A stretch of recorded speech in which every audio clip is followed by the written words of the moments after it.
The Tragedy of Cinema podcast is intended as a family-friendly program that by extension strives to be inclusive to all people regardless of their ethnicity, gender, creed, or any other identifying factors in this incredibly diverse world of ours.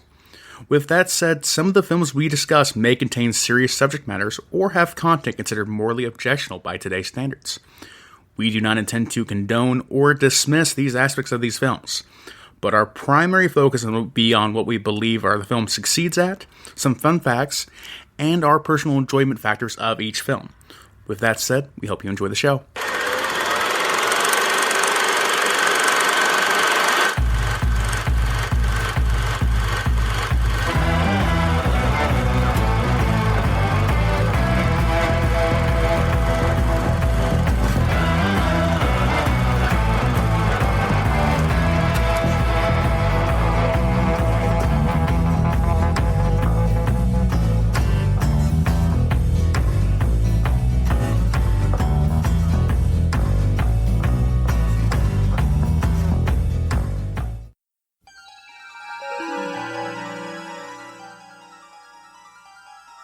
David, what time did you enter the woods?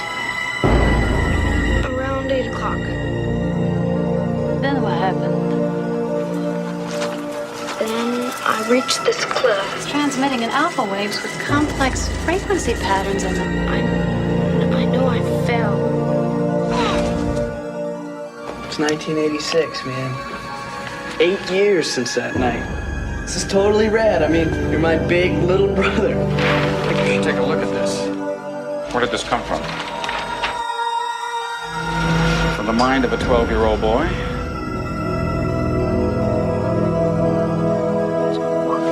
He's hurt. He's calling me. His voice keeps calling, saying something over and over and over. But I can't understand very much.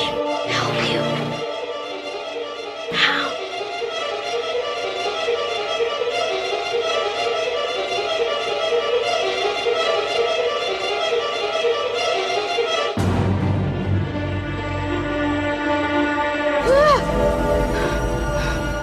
Sit down, Navigator. You have the information I require to complete my mission. I have been sent from Phaelon to borrow samples of life from different galaxies for study. On this planet, I chose you. Why me? Why not?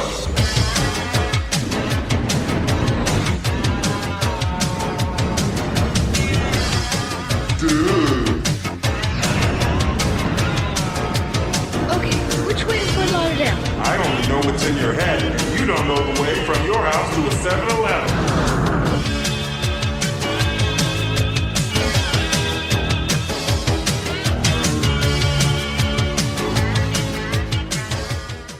All right, guys, welcome back to the Tragedy of Cinema podcast. I'm your host, Jimbo, and joined again by Your lovable alien gremlin, Kyle. Kyle.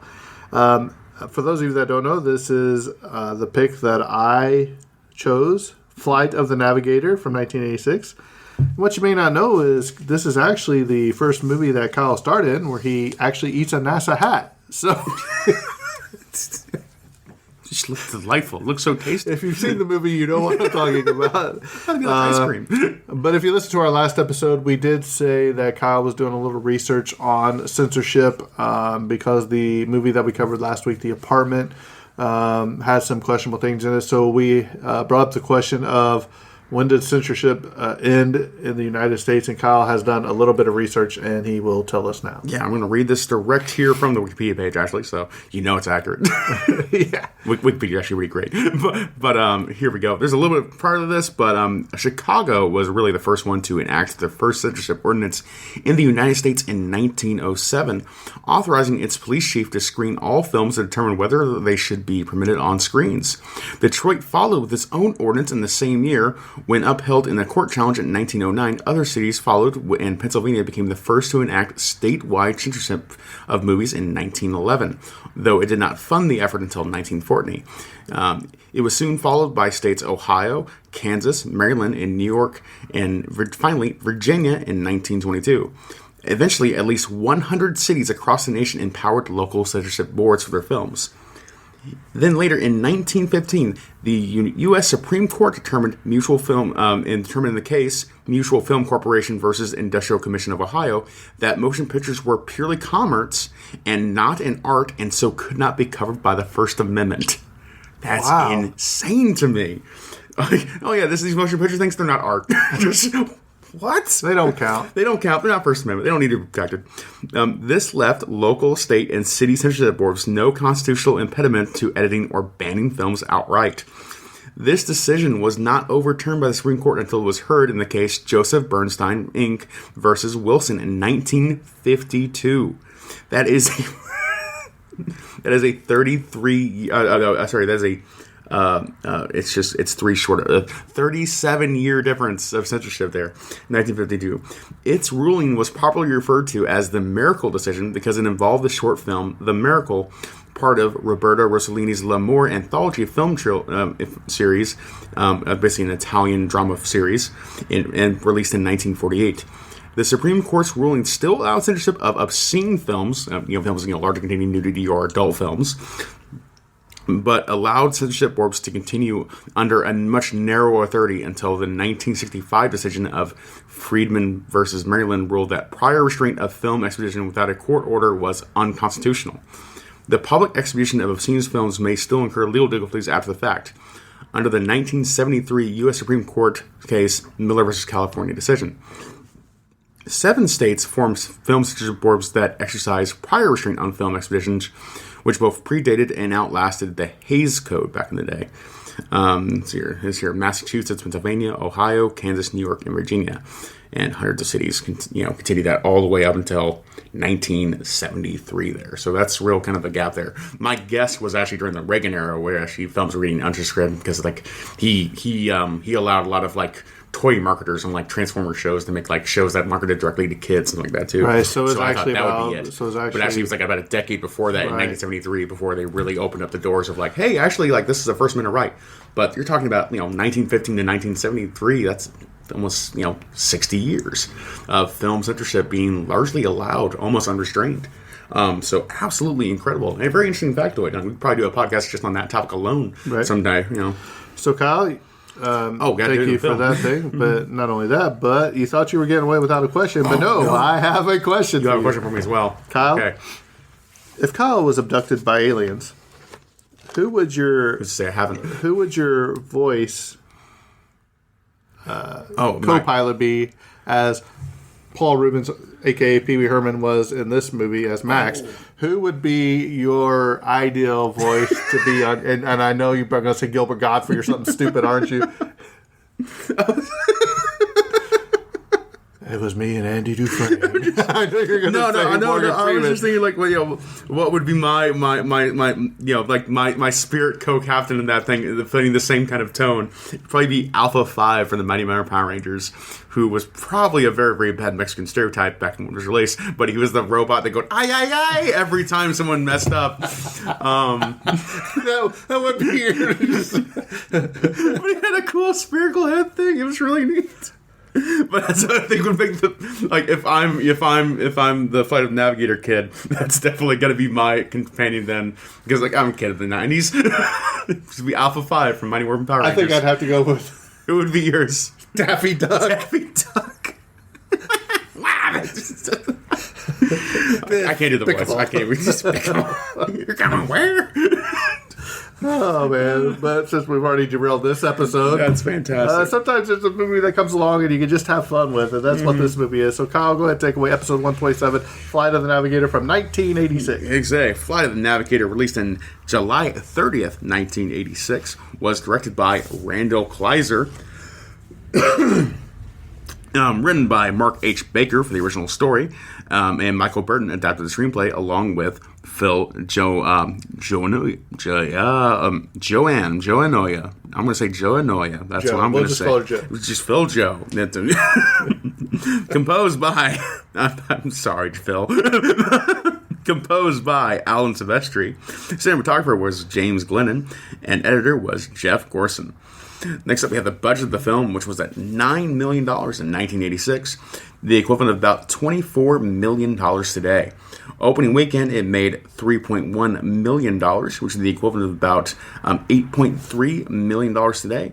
But it made good money on the back end with gross worldwide of $18.6 million, which would be the equivalent of about $49.3 million in today's money. So it wasn't a huge success, but it at least broke even. Yeah, and then some. So good for them on that. Quick little synopsis of the film. In 1978, a boy travels 8 years into the future and has an adventure with an intelligent, wisecracking alien ship after going to search for his brother in the forest and then mysteriously disappearing. And then when he returns, he's kind of thrust into an adventure of conspiracies like that too, as all of NASA and his family try to discover the truth of what happened in between those 8 years where he was entirely missing. So it's a very interesting movie. What would you do? I mean, can you imagine coming back and everything's like 8 years removed? I would say that's the thing about this film that is almost it's scary. Tough. It's tough to watch because it's so scarily real in my mind of how they treat all the characters react to him appearing 8 years later completely unaged. Right. And the parents are traumatized by that event. And he was traumatized too when he passes out and how the government is handling it in a very not like being treated as like an evil. The government isn't just a straight up evil, but they clearly have their own motivations behind how they treat the boy, and it's just like, man. But we'll get to that more in the film later on when we get to our thoughts on the actual film. Moving on here, we have some of the technical details of the film.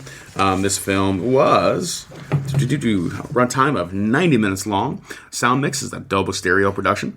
Color info, this is a color film. Aspect ratio, this is 1.85:1. A little narrower than our last week film with the apartment right there. And that's a little technical details there. We have a few little awards to go through. It had 3 nominations that we have here. For the Academy of Science Fiction, Fantasy, and Horror Films in 1987, it was nominated for the Best Science Fiction Film. And Randall Kleiser was nominated for Best Director. And then for the Young Artist Awards in 1987, it was also nominated for the Exceptional Feature Film in Family Entertainment and Drama. Next up here, going to move on to the quick cast stuff here. I'm going to try down slow in my speech. I'm moving my words too fast. Mumbling, I guess. Well, it only took you 4 years to realize this, guy. I try to be conscious of it now. I've had my feedback on it. First up, we have Joey Kramer playing the character of David Freeman. Joey Kramer was also in the film The Clan of the Cave Bear in 1986. What? Yeah, right. Ever seen that film? No, I've not. Now Auntie Dean stereo. And he was also in the film Runaway in 1984. Next up, we have Paul Reubens, better known as Pee Wee Herman, playing the character of Max. In the credits of the movie, he's actually credited as Paul Mall. And I said that was actually his idea to be credited as Paul Mall. And I'm thinking to myself, isn't that a name of a cigarette brand? I don't know if it's still around. I have no idea, yeah. But of course, Paul Rubin is easily best well known for, and will forever be best well known for, playing Pee Wee Herman in Pee-wee's Playhouse. He was fantastic in Buffy the Vampire Slayer, where he was the vampire that wouldn't die. Remember, he was pretty cool. And then at the end, he finally died. He looks so ridiculous. I love it. That film is... You know he's like 70 years old now or something crazy? Yeah, that makes sense.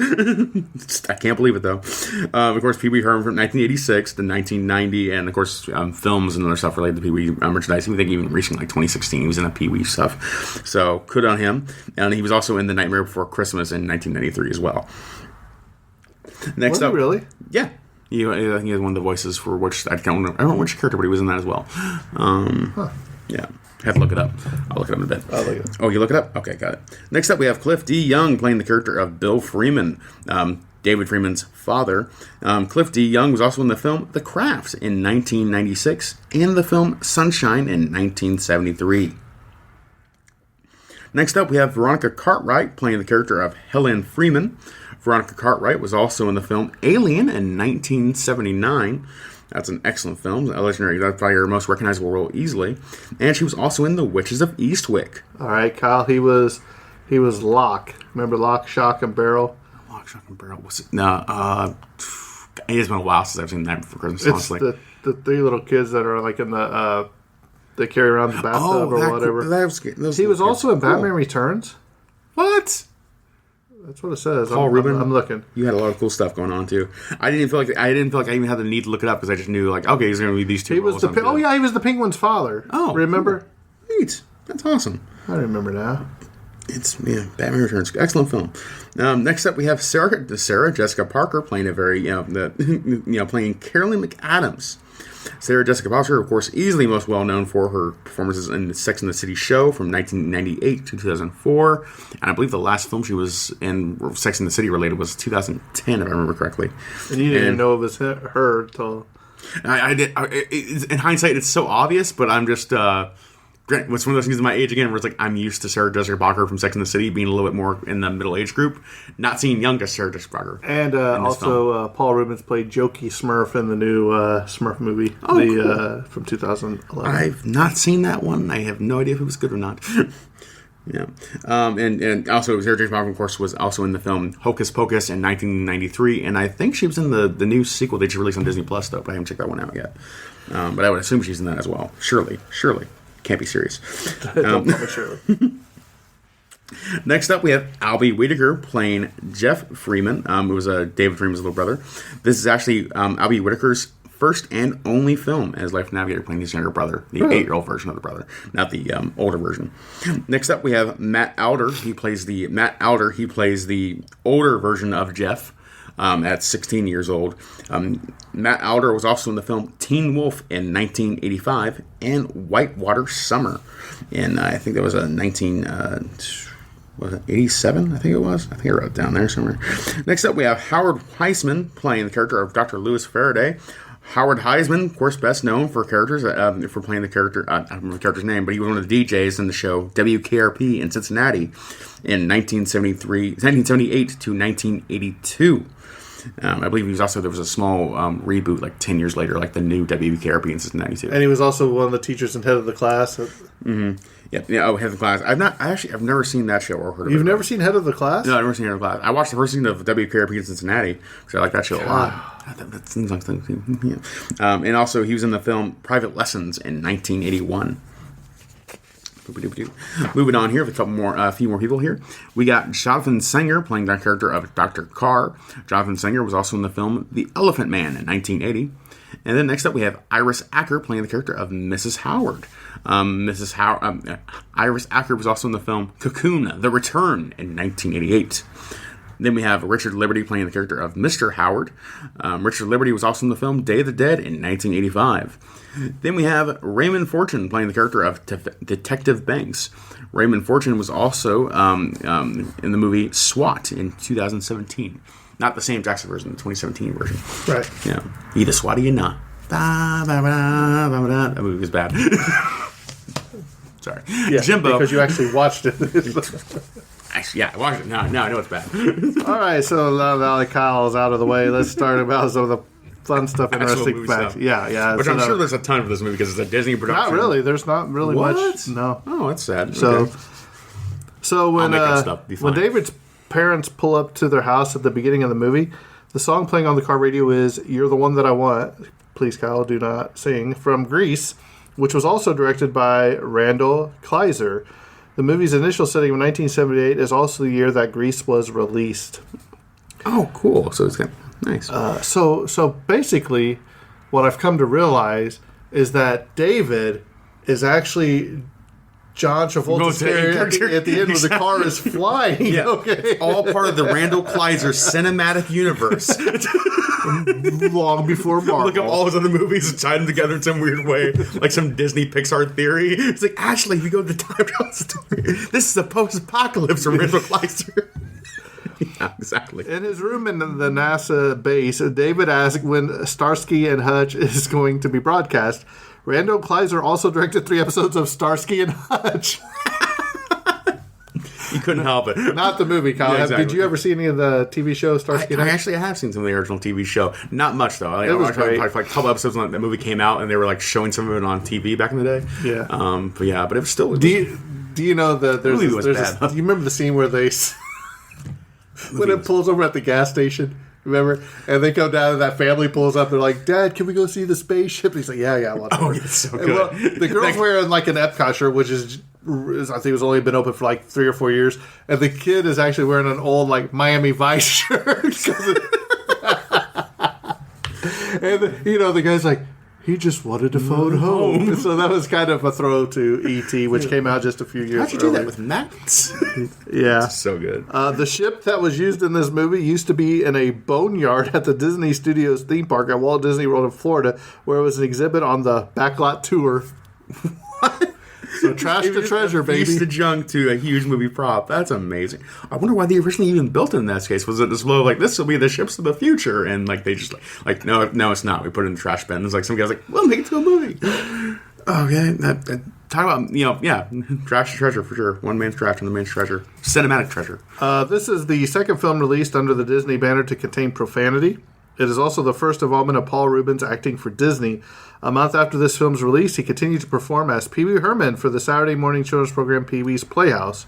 The television series aired on CBS. Does it have what bad word bombs it dropped? Because I don't remember hearing actually. Yeah, I remember one. Spasm head. I was like, it was like Spaz Kid or something like that too. Like, fart. It was a lot of fart breath humor. Like, you butt head. That was all I remember hearing. But cool. When Max and David escaped the NASA facility, they traveled precisely 20 miles from point of origin in approximately 35 seconds, making their speed about 2,057 miles per hour, almost 3,500 kilometers an hour. Mm-hmm. Yeah. Another thing, like, you overthink it, like, he's experiencing some G-forces, but if he experienced all the G-forces, he'd be just a puddle. Right. Phelan is located 560 light years from Earth, which is where Max is from. And it's also funny that, they ask, or he shows them all the animals that he's caught along the way in this time continuum thing that he's doing, trying to take them back to the future to drop them off. And I'm like, yeah, because I guess they abduct different species, take them to their planet, do some experiments on them, and then drive them back home. Yeah, that was whole. He's a time traveling machine built to catalog all alien species in one single instant, I guess. It's weird. Yeah. It's a cool sci-fi idea in a kid's film, though. Sets for Dr. Faraday's NASA headquarters and David's bedroom were built at a soundstage at Miami's Limelight Studios. The FAA tracking station for Southern California was the site of several scenes, while the interiors of assorted hangars located at Opa-locka Airport, no, that's not Willy Wonka's airport, that would be the Opa-Loompa Station Airport, stood in for the NASA property. Are you ready for this? This is kind of a cool thing. Okay. You remember Al's Alligator Farm, the general store, and a dilapidated roadside attraction was filmed at the BR Horse Ranch, owned by actor Burt Reynolds in Jupiter, Florida. That's awesome. Yep. Burt Reynolds, Small World there. I wonder if this was, I don't know if it's in a trivia later, but like this seems like kind of film where like I could see like the government just objecting to the script immediately. It's like, no, we will not help you at all because you mentioned alien spacecraft. Maybe the government helped them. Oh man, that's right. They're creating they're just create the idea that aliens are fictitious. Why didn't Max abduct Disney's brain or his head that they have frozen and take it in? Man. If it would have been cool if that alien that lives in the backpack of Max now on or David on Earth, if it had Disney's head on it.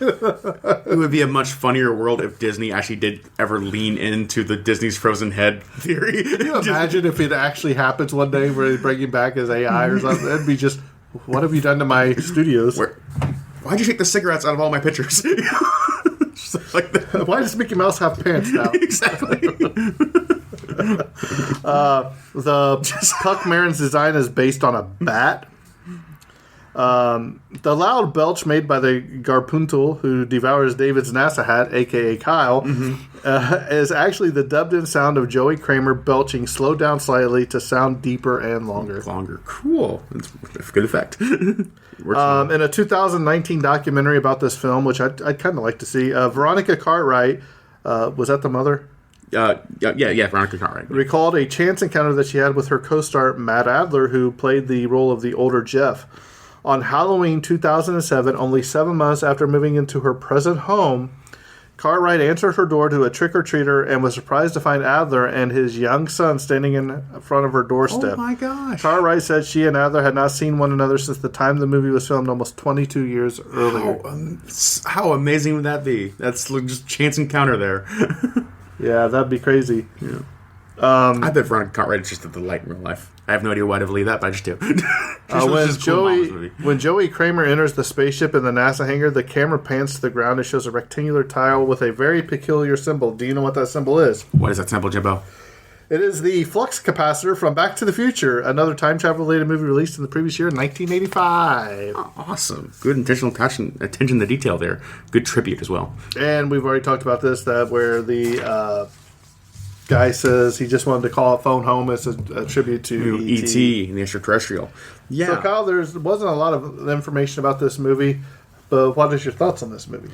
Yeah, man, I wish there was kind of more to dig into there, but like, yeah, I kind of like I talked about it a little bit earlier, but it's like this movie has a bit of a realness to it that I found kind of surprising and almost difficult to watch in a way that's like emotionally sensitive. Like the idea of having your kid go missing for 8 years and that being treated with the seriousness you would kind of expect from real life almost. Whereas Jeff, his younger brother, being told telling the story of like, oh yeah, they had me going down all the streets every single weekend, putting up posters of you for years, all that kind of stuff too, and the reaction of when David comes back to the house too, and they just see their 8-year-old son who's not aged a literal day, he come back out of nowhere, and their initial shock and amazement at that, and then David's shocked himself to the point where he even passes out, and like how serious that was treated was a really surprising aspect of this film that I really appreciate too, because it kind of just it doesn't shy away from it in a way that I really impressed with, and NASA is being depicted in a way that's not like I feel like it's very easy to make a NASA film where you just kind of glorify them and kind of treat them as like, oh yeah, they're venturing scientists who have nothing but good intention, and this movie kind of keeps them in a more of a shady government role to a little bit, which was a little more uncommon for the era too, because even if like film directors were a little more critical of the government, they weren't critical of NASA necessarily the same way, because like those are the folks that put people on the moon. They gotta be good people, So that's a really cool aspect of this film that I really appreciate a lot too, where it plays with expectations in a good way, where I feel like this movie is good for adults to watch, but also it doesn't, it's still good for kids without shying away from kind of the seriousness of life that I really appreciate too, and still gets goofy in as well, like with the Ralph robot and Sarah Jessica Parker's character Carol McAdams. Yeah, too. Robot was funny too. Yeah, you think about the NASA and you remember they say, well, you're only going to be gone 48 hours. Mm-hmm. And then it's going to take a lot longer than that, and it's like there's no way it's going to be 48 hours. But it's really cool that they hooked David's brain up to the computer, and it was actually reading what the spaceship was doing. And he's like, I didn't say that. Yeah. He's like, where's that? And he's like, Phelan. He's like, David, where's Phelan? And he's like, I have no idea. And it's like, it's 560 light years from Earth. Yeah. I love that the scientist catches on immediately, too. It's like, oh, I just need to talk to you, and I'm talking to the computer. I already know. The kid doesn't matter at all in this. Yeah, I thought it was really cool how they tied those two together. Mm-hmm. As soon as Max, the computer, starts talking in human, and it's Pee-wee's voice, it just gets funnier. Then it kind of it takes a turn to slapstick in a fun way, though. Yeah. It's like it's earned. And I feel like it's a needed relief, too, because before that, like, it almost like... It verges on being too serious at some point, where it's like it would be uncomfortable for a lot of people to watch. I think where it's like actually like it'd be horrifying to get kidnapped by an alien and then transmitted with all these memories and all kind of stuff too. It's something that like the shows like Stranger Things and other shows kind of like it, capitalize on now, where they kind of make it really dark and seriousness. Kind of curious if they ever do a remake of this movie someday. If they do that exact twist where it's like, let's treat it like way too seriously. It's like, no, you need to. I wonder if Disney will ever do like, I don't want to say a reboot, but if they ever do like a let's say a continuation where David's grown up now and Max goes back and takes their kids, one of his kids. It's certainly not impossible. I could definitely see like even like a Disney Plus thing or something like that. Saying, right, where it's like we do kind of a legacy sequel where like the ship comes back and talks to Max in his mid-50s and it's just like No one believed me. I haven't told anyone that I traveled on a spaceship because obviously they would just think I was crazy. Like what he did with his life and all that kind of stuff too. It'd be fun to see. Yeah, it'd be fun to see. It could still be a cool, wacky story that still has that air of seriousness that I think Vlad the Navigator had. I think it'd be a good movie. I think it's especially for my first time that I can remember seeing it. I may have seen bits and pieces. Like I've seen Max the Robot or the space thing, the little thing come out, but it's one of those things where I'll get to it eventually. I keep pushing it off, and then 10 years go by. And then I'm like, well, now I guess 40 years later we will actually cover this movie. So I thought it was really, really well done. It's a nice Disney movie, but even though it's Disney, it is kind of creepy. Very creepy. So, if you haven't seen this movie, don't put it off anymore like I did, because for me, again, it's probably another solid 7.5, 8. This is right at solid 7 for me too, because I feel mean if I put it at 6, but like a solid 7, where I'm like, that's a good point. It's not an 8. It's not a great movie, but it's very good. It's very good. It's well worth your time. It's for the time it was released and the topics they covered, it's outstanding. So yeah. I think it holds up than a lot of other movies that were intended for kids of that era. A lot of other 80 movies of that era. Right. So, Kyle, next week's movie that you have picked out was what? Do you remember? Because I sure remember. Oh, wait. What did you? Because you chose... Well, no. Okay. Strange Brew. I have no idea what this movie is. Yes. So, have you ever seen it? No. I haven't either. So this is going to be an interesting... I bought it right before you asked me that question. I was like, let's do that movie instead. So I was like on the cuff there. So it's going to be an interesting... I heard it's a good movie. It's a funny movie. So we'll see if Kyle gives us another clunker or if he actually came through this time. Another clunker? The last movie last movie I recommended was The Apartment. That was a good these movie. two were pretty good. Good. So I hope Strange Brew was good. We'll find out. We'll find out soon. Be getting your tickets to come see us at the live show May 20th. That's in between Mother's Day and Memorial Day. So that'll be a weekend. You guys can come see us. It'll be a Saturday, May 20th. I believe it's 6 to 10. Out at the Haunted Jail in Boone County in Lebanon, Indiana. Come see, take all the pictures you want of Kyle. I won't break the cameras intentionally. We're still tossing up the idea of what movie we will cover there for the live show. I know the last live show we did Beetlejuice, and it was a lot of fun. So we're trying to do something just as good, if not better, for this one, and maybe have some surprises and some giveaways again. Yeah, maybe keeping that kind of like that soft horror thing. Right. So if you want to reach out to us, we are thetragedyofcinema@gmail.com.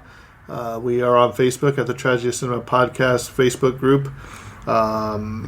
Leave us a review, good or bad. We'll read it up there. Kyle will read them. Yeah, he'll read the good ones. I'll read the bad ones. Bring them on. Tell me I talk too fast. Other than that, there wasn't a lot of information out there. I mean, I could have done some nitpicking stuff, but I think it's better to keep it short this week. And here in April, our 4th anniversary is coming up already. 4th anniversary of the podcast. So, I've got to talk to Kyle. I have some ideas of what we might be covering that.